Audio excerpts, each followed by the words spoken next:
အားလုံးပဲမင်္ဂလာပါဗျဒီခါတော့ကျွန်တော် AutoCAD 2D lesson 8ကိုဆွဲပြတော့ပါမယ်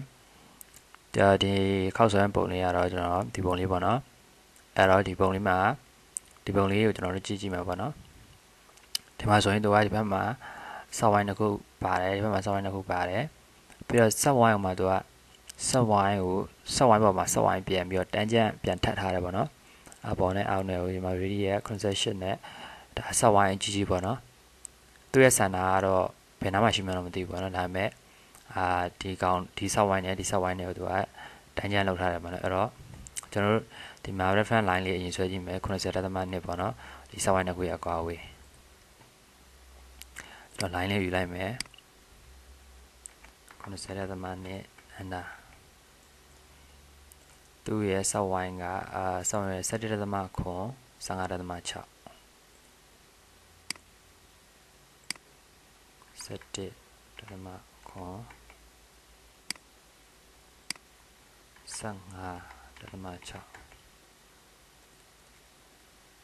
တော့ဒီဘက်မှာဒီဘက်နဲ့အတူတူပဲပေါ့နော်အဲ့တော့ကျွန်တော်ဒါလေးကို copy ပဲကူးလိုက်မယ် CO under ဒီမှာကိုင်မယ်ဒီမှာချမယ်ပေါ့နော်အဲ့တော့ဒီ tangent ဆွဲတဲ့အချိန်မှာကျွန်တော်တို့ကဒီမှာ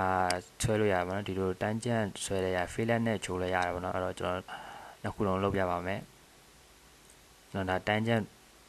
radius ကိုကျွန်တော်အရင်နဲ့လဲမယ်ပေါ့နော်အဲ့တော့ဒီမှာသူပြောတယ်ပေါ့နော် specify point on object for flat tangent ဆိုတော့သူကပထမ cycle ကိုလုပ်ခိုင်းတယ်ဒုတိယ cycle ကိုလုပ်ခိုင်းတယ်ပေါ့နော်ပြီးတော့မှသူ radius မေးတယ်ပေါ့နော်အဲ့တော့ radius က88အဲ့တော့ကျွန်တော်တို့မှာ88ဆိုပြီးနေပြီလေပေါ့နော်အဲ့ဆိုရင်ဒီမှာသူ set wine ကြီးပေါ်လာပေါ့နော်အဲ့တော့ကျွန်တော်အဲ့မှာကျွန်တော်ကဖြတ်လိုက်မယ်ဆိုလို့ရှိရင်တော့အဲ့ဆိုရင်ကျွန်တော်တို့လိုချင်တဲ့ဒီပိုင်းလေးရသွားပြီပေါ့နော်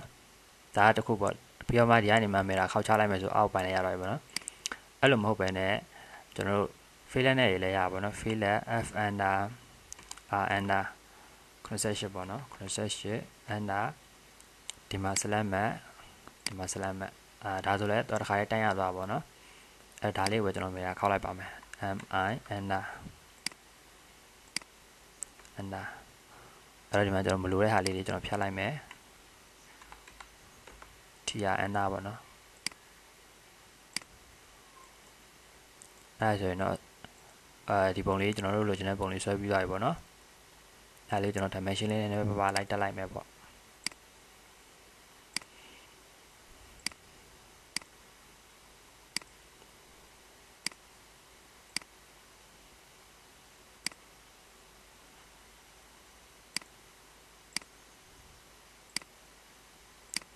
โอเคအဲ့ဒါဆိုရင်တော့ကျွန်တော်တို့ပုံလေး